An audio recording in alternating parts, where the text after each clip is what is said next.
Hello and welcome back to our channel. So today in this video we will be discussing about how you can add gift cards in Uber Eats. So without wasting much of our time, let's get straight into our video. So first and foremost, all you need to do is simply tap open your Uber Eats app.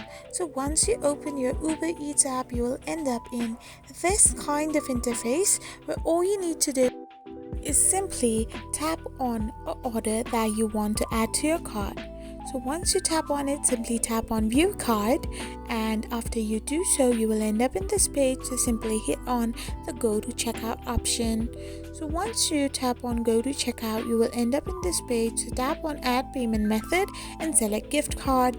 Now once you have selected gift card, you can simply type in the gift code and hit the save button. Once you do this, you can easily add gift card on your Uber Eats. I hope you found this video helpful, so don't forget to hit that subscribe button and do give us a thumbs up.